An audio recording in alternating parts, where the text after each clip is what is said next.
Welcome to my presentation today about the topic of sharing quality of life records with health professionals while ensuring patient data sovereignty. I am Katharina Seller. I'm a software developer at Molet Service GmbH. We're situated in Heilbronn, Germany. Let's get right to it. So to give you a little bit of background on how we came up having to implement the project I'm talking about today. So a few years ago, we developed an app that's focused on the regular survey of quality of life in cancer patients. It does this mainly via the documentation of quality of life via medical questionnaires that is contained in the app, as well as a multitude of self-observations by the user, like tracking their sleep, their weight, what symptoms they have, and so on. It also has an electronic patient diary, and the data that is contained in the app is visualized can be viewed here. Well, to see if this actually works, we had a 2-year feasibility study. I won't go into the details of the outcomes, but the two things that are important is that the patients still would like help in interpreting the data they see in the app, as well as having the opportunity to share the data with their health professionals. So we came up with the idea of the Health Connector, which is an application providing an interface that allows the transfer of data between patient and the health profession applications. It does this without needing a direct connection between applications. It manages consents and it transfers all data without interpreting this data. This is just an overview of the structure we have. So on the one hand, you can see the Line app, which is the patient-sided app we have. It has its own key cloak, own backend, its own FHIR server. On the right side, you can see ECU. This is something we exemplarity connected it to, which is just something we had in-house already. I kind of tried to display a need of why we wanted to have a connection that is not direct and why we choose to implement the Health Connector. So the applications used by health professionals tend to quite often be in closed systems. So they don't like to have access just with any kind of device. And as the app we use and collects the data is on a patient's mobile phone, this is not a connection we can just easily access from a hospital. So we have the Health Connector that provides a known connection point for transferring the data. We decided to implement this in different phases, and first starting just with a basic setup to see if our concept of transferring the data would work. So how does a patient actually connect with the specific health professional they want to share the data with? For this, we decided to go the road of having the patient scan a QR code containing all the data needed to connect to that specific health professional. After scanning the QR code, we created a consent result kept on the Health Connector. There's also a consent created for the health professional, but they still need to approve that they actually want to receive this data. Once both consents are given, data can be transferred. In the first setup, we just decided to go with transferring the questionnaire responses that were already collected in the app. So each time a patient fills out the questionnaire response, it's packed into a message bundle and sent to the Health Connector, where we have a check if there's a valid consent for it. If there is, the message bundles get persisted. If not, it's rejected. After that, a health professional can request all open data from the Health Connector. Those are then prepared and sent to them, and the data can be saved on their systems. And after successful save, there's a message back to the Health Connector that all data can be deleted. declining a consent at any point of time during this process will result in having all data that hasn't been finished transferring to be deleted. So at this point of time, we had no check for trusted applications yet, which brings me to our next phase, that was improving the registration and the authorization. We decided of going the way of having an identity broker key cloak on the side of the Health Connector. So what this means exactly is that the, in this case, the patient's app sends their own token to the Health Connector key cloak, asking for a token exchange. The key cloak then checks if it's a known system. So if yes, they exchange their token and send back the Health Connector token that can then used in further requests the app wants to make to the Health Connector. In the next phase, we decided to go with implementing a task distribution, as at this point, well, it was triggered every time a patient filled out the questionnaire, but they didn't have any guidelines of when it's good for, or when they should fill out the questionnaire. So the tasks make it possible to specifically date when they should fill out the questionnaire. And at this point, the transfer of the data is the same again as just sending the questionnaire response, just this time a task resource containing the response is sent. Yeah, and I just mixed up. So this one actually shows the process of the health professional triggering the tasks that is assigned. Tasks are stored until on the Health Connector until they're distributed, not until they're actually finished. If they're finished, they're sent anew. So it is not a permanent stored on the Health Connector. A benefit of having the tasks in the systems is also that we have a point where all shared data is actually kept and visible for the patient, so they actually know which data they share with which health professional and at which point. Yeah. So I talked a lot about different types of processes, though, yeah, I just want to quickly go over which FHIR resources we actually ended up using. As you can see, we obviously have a patient and a practitioner resource. Then we have a consent, that one for the patient and another consent for the practitioner. They slightly differentiate, and the consent from the patient only knows the patient it is connected to, while the consent for the practitioner actually saves which practitioner they belong to, which patient they belong to, as well as which patient consent they're connected to. And this provides the intersection point to be checked if both consents are valid once data is transferred. We also use the tasks. The tasks do contain which questionnaire, therefore, and once fulfilled, they also contain the questionnaire response. And any type of data that is sent to the Health Connector or from the Health Connector is packaged into bundles. And the bundles always contain a message header detailing where the destination and where the source of the data is. So there is still quite a few things we would like to add to the Health Connector, as at this point, for example, we only have the opportunity to send singular tasks, so therefore one specific date.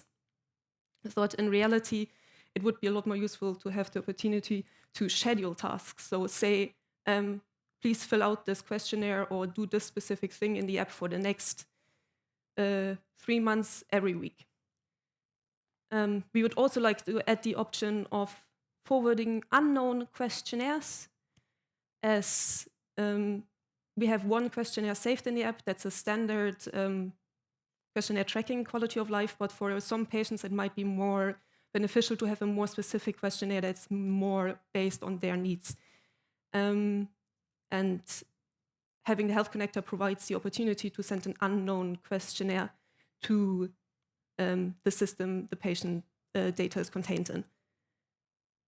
We'd also like to offer advanced data sharing. As I mentioned earlier, we track a lot more data like the sleep, like weight, like the activity the patient has. And we would like to add the option of having them share this data with a health professional I would like to share it with. This will also need to have a much more detailed consent management, as we currently still use a very broad consent that covers the distribution of the tasks and the questionnaires. But we would like to split all of this up so a patient can decide in itself that they would actually like to receive tasks from this health professional, but they might only want to send their activity data to a different health professional.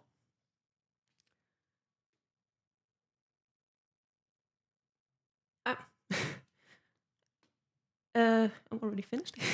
So if you would like to contact me, you can do this via these two options. And any questions?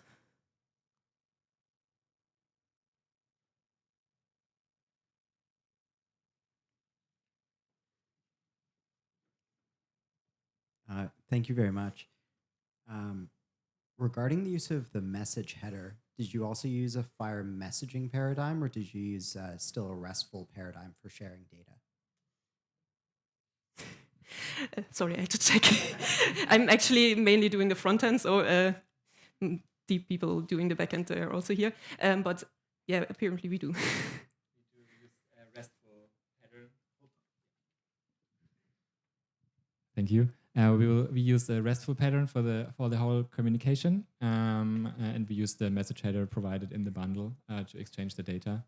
Because the other parts of the application are also fully REST-based, and it was very convenient to implement it this way.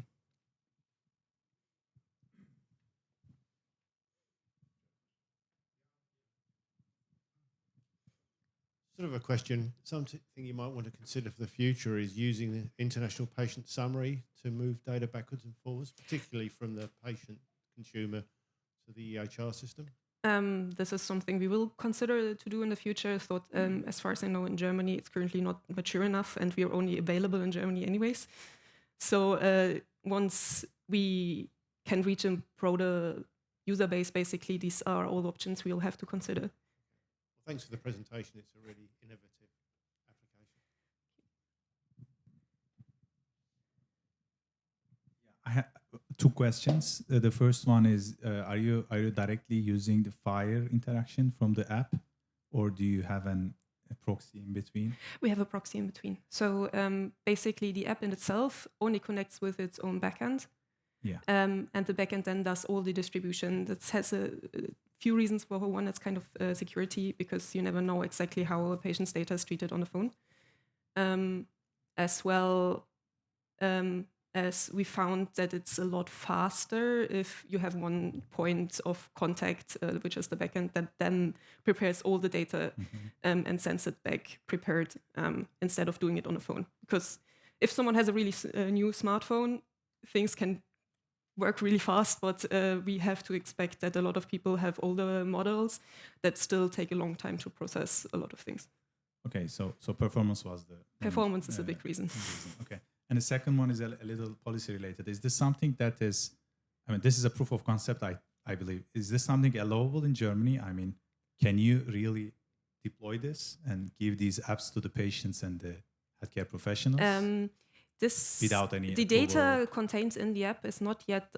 That's why we don't offer exact interpretation of the data inside the app, because that would actually mean that we would have to be a lot more approved by a lot of different agencies. The data in there is literally just data collection, and that can be done on the patient side. Okay.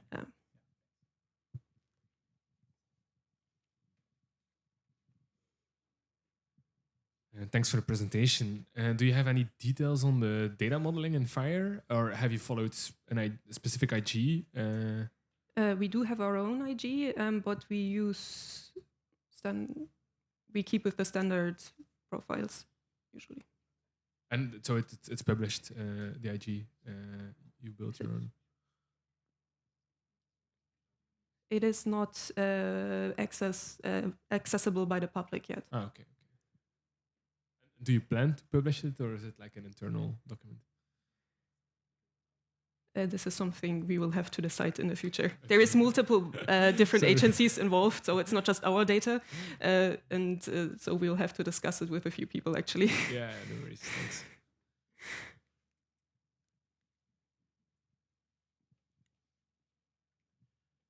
I didn't get the point. Is the quality of life, is that for research reason or for register studies, or is it for treatment? It is actually for treatment. There is a lot of studies over the years that show that regularly tracking the quality of life in a cancer patient can actually have positive effects on their life expectancy, as the data contained gives indicator if if it improves, then currently your treatment obviously seems to work, and if it doesn't seem to improve, then maybe a change in your treatment might be positive. The other thing is actually it helps with mental health of patients, because our current how we feel things in the moment is very suspective. So you might actually not feel very good, but a few months ago you felt a lot worse, but you might not have the comparison in that moment. So if you had tracked this and have the data somewhere visible, you can see, oh, I'm still not feeling very well, but I feel a lot better than I did a few months ago, which has very positive effects on a patient's mental health. So the focus is on patient-related outcome measurement. But it is not intended, because there's some similarities with register studies, that is not intended to broaden the scope. I mean, with respective consents, you could also feed a register study, for example. Probably. I'm not entirely sure if I understand your question correctly. In register studies, you can collect data. Mm-hmm. For example, in Switzerland, we have a general consent for that, or you have a special consent for a certain study, and then you collect the data in a similar way. Yeah, if we do, if the consent, about that. It is a possibility we can have in the future that if a patient gives their consent for sharing their data with a study or something, then that would be possibility that we can connect to different systems and share the data to that point. But it's not in scope at the moment. The Health Connect in itself is actually designed that it's possible, but we do intend to keep it in-house at the moment. But the possibility to open it up in the future is definitely there. Do you have anything to add?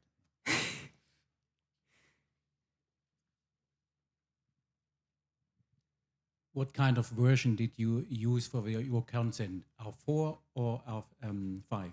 R4. R4. Thank you. We have time for one more question if anybody else has one.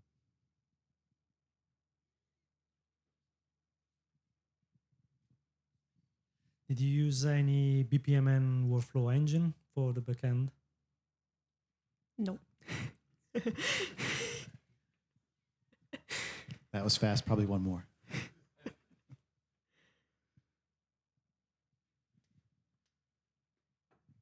Yeah, so is the health connector itself a FHIR server, or do you guys, are you using some FHIR server internally because you are storing FHIR resources? It is. It has its own FHIR server. It's a backend and a FHIR server connected, or an interface, basically.